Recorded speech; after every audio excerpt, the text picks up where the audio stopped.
আসসালামু আলাইকুম এভরিওয়ান, কেমন আছেন সবাই? প্রতিদিনের মতো আজকেও হাজির হয়ে গেছি। তো আজকে আমার বাবার বাড়ির থেকে একটু বাজার আসছে, তার মধ্যে হলো বেগুন আর মাছ।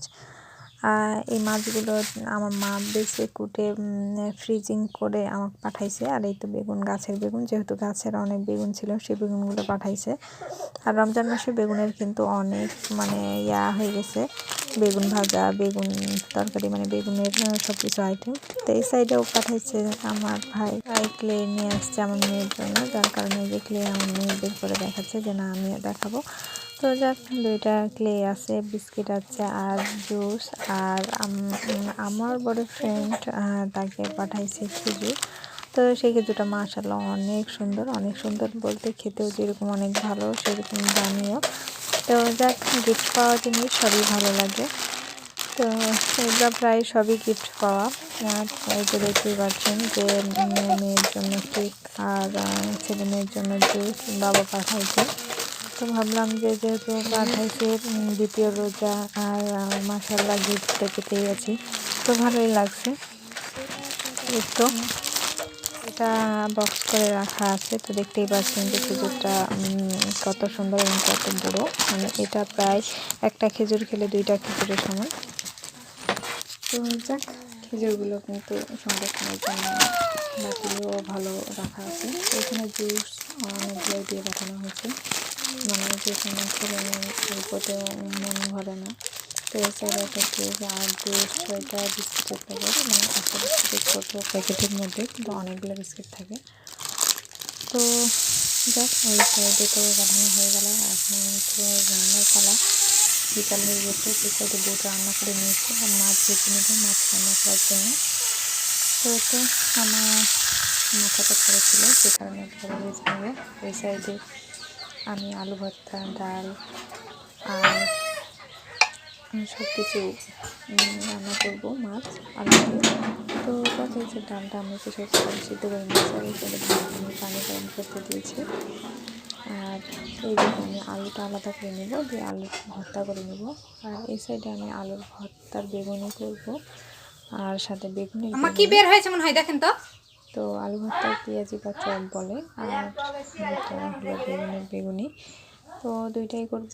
আর সাথে আমি পেঁয়াজি বানাবো, যে এখানে আমার পেঁয়াজ কাটা আছে। তো প্রথমে আলু ভর্তার চপগুলো আমি বানিয়ে নেব। এটা দেখতে পাচ্ছেন যে আসলে আলু ভর্তার চপগুলো কিন্তু খেতে কিন্তু অনেক ভালো লাগবে।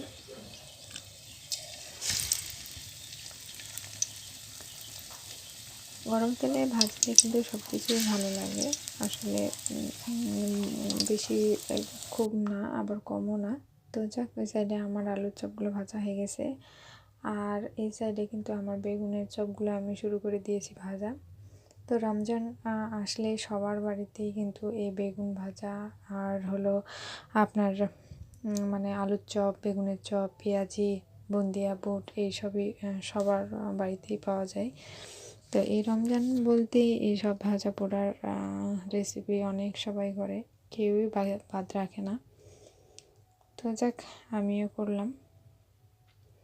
তো দেখতেই পাচ্ছেন যে আমার পেঁয়াজিগুলো ভাজা হয়ে গেছে, আমার বেগুনিও এই সাইডে হয়ে গেছে। তো দেখতে আমার বেগুনিগুলো অনেক বড় বড় হয়েছে, কারণ যেহেতু আমি লম্বা লম্বা করে বেগুন কেটেছি, যে কারণে আমার বেগুনিগুলো অনেক সুন্দর হয়েছে। এগুলো আমার পেঁয়াজি। তো আমি পেঁয়াজিগুলো আজকে পেঁয়াজ কম দিয়েছি, যে কারণে আমি বেসনের আটা দিয়ে আমি করে নিয়েছি। তো ডাল দিয়ে সামনেবার করব, ইনশাল্লাহ আপনাদের দেখানোর চেষ্টা করবো। আর এই সাইডে আমার মাছ তরকারি রান্না হয়ে গেছে। তো এখানে টমেটো আলু দিয়ে আমি মাছ রান্না করেছি। তো এই তো আমার সব রান্নার রেসিপি সব শেষ। এখন যেহেতু তাড়াহুড়োর মধ্যে যাচ্ছি, এখানে বেগুন ভাজা করেছি, এখানে ডাল, আলু ভর্তা আর মাছ। তো ইফতারের পালা, ইফতার যেহেতু একাই থাকি, একাই সব কিছু একাই হাতে, আর কত কী করবো, তারপরেও সাজিয়ে নিয়েছি। আর এই তো দেখতে পাচ্ছেন সবার জন্য, বাড়ির সব সদস্যের জন্য। তো অবশ্যই আমার ভিডিওগুলো ভালো লাগলে আমার চ্যানেলটি সাবস্ক্রাইব করে দেবেন যারা নতুন, আর যারা পুরাতন আপু তারা অবশ্যই আমার লাইক দিয়ে ভিডিওটা দেখার চেষ্টা করবেন, কারণ অনেক কষ্ট, অনেক কাজের মধ্যেও ভিডিও করে আপনাদের সুবিধা দেখার জন্য ছাড়ে। তো যাক, শরবত টরবত সব রেডি। তো এখন ইফতারের পালা। তো ভালো থাকবেন সবাই, ধন্যবাদ সবাইকে, আল্লাহ হাফেজ।